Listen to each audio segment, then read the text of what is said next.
Good and bad. And what does that even mean? Is that a reality or is that in our minds?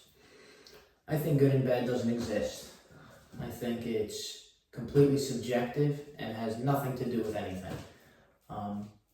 Life goes on and we make our decisions based on what we think is best.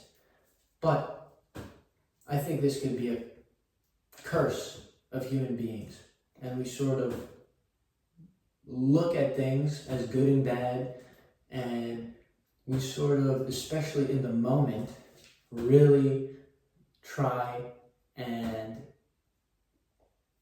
do what we think is good. And maybe not everyone, but for whatever reason, you try and do what's maybe best because it's going to make you feel good or this or that. But I think that those things don't exist. Why do I say that? Let's look at a show everyone knows, Breaking Bad. If you haven't seen it or if you're trying to watch it right now, spoiler alert. But long story short, there's this guy who kind of has this sad life. He's not happy, and he ends up selling drugs. And the way the show progresses is everyone loves him as a character, yet he's a murderer and he kills people. How can we think that that is good? And maybe we don't think that that individual action is good, but we like the character, we side with the character. And we think as Gustavo Fring as a bad person and a bad character. What if the movie was reversed? Or the show, and made it that Gustavo Fring was a good person and Walter White was bad.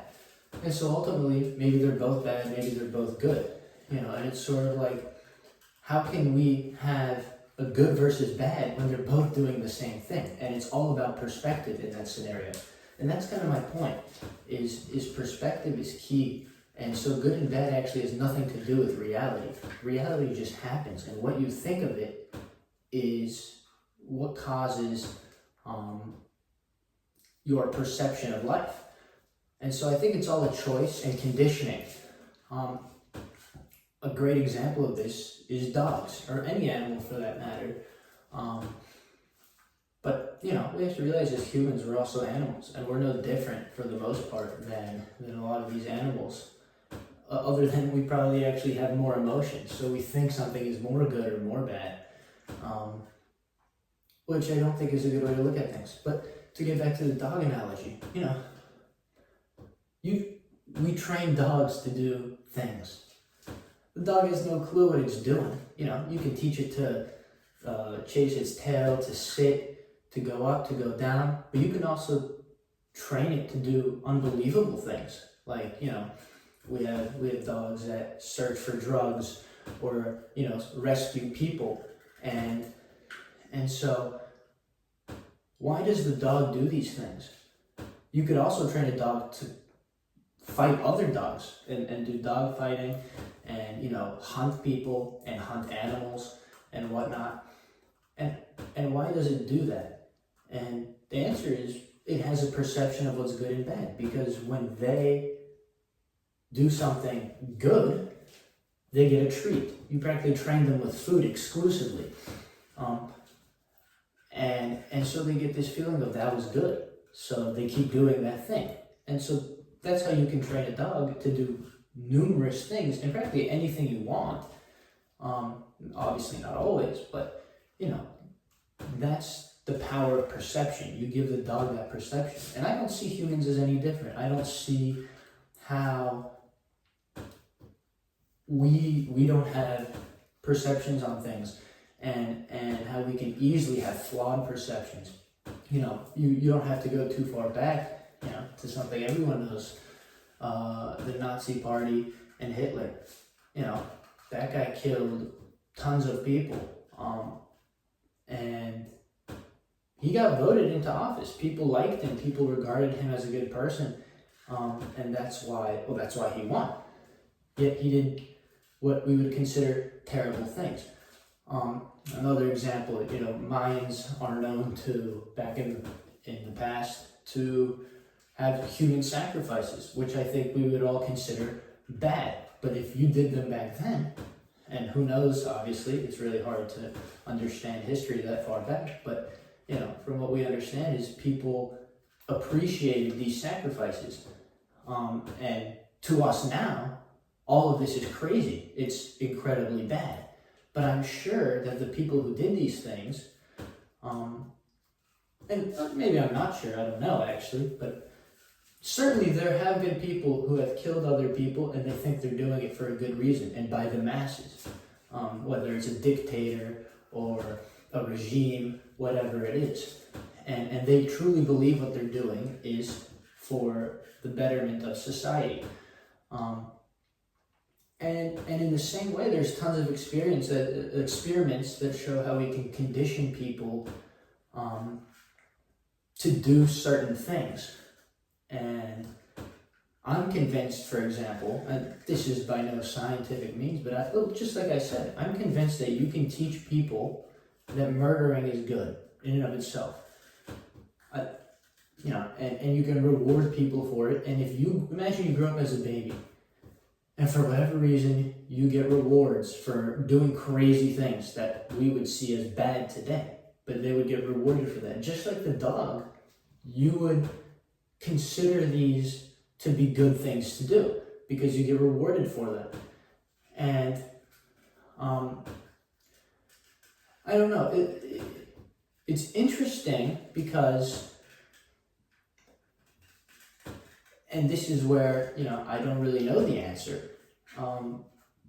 The way I like to think is sort of, as they say, the golden rule is, treat people the way you'd like to be treated. And it's sort of cliche, but it's, I think it's a good rule of thumb in general. But, it's interesting how people can do the most extreme things and think that they're good. And also do the worst things thinking that they're good.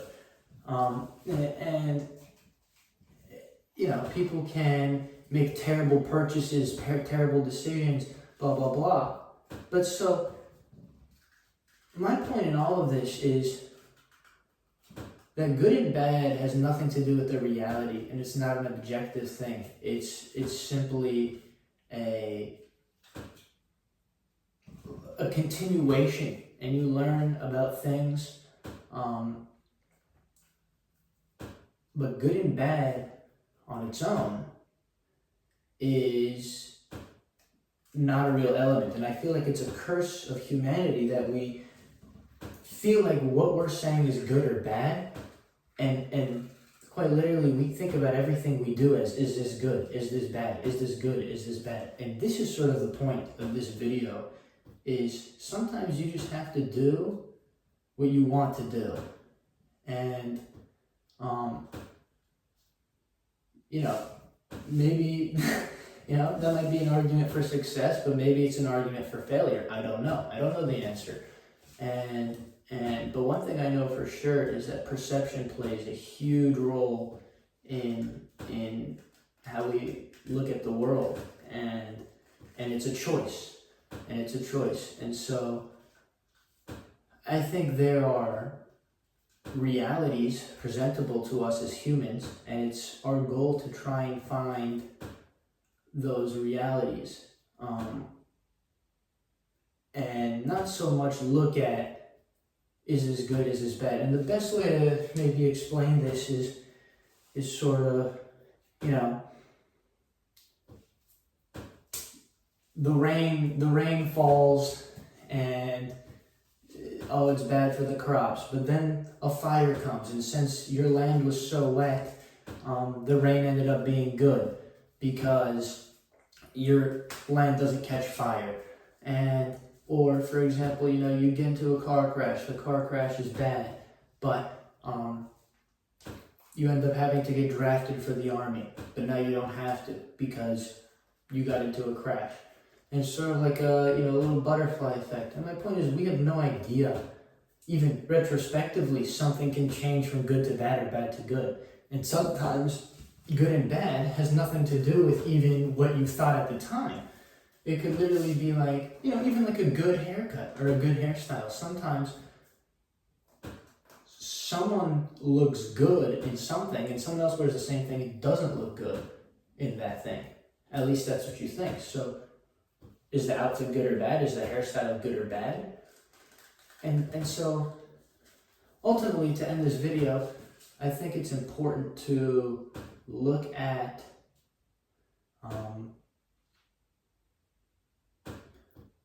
assess what you want to do, and don't really worry about what's good and bad. Maybe worry more about, is this something that I would like someone else to do to me, or would this bring satisfaction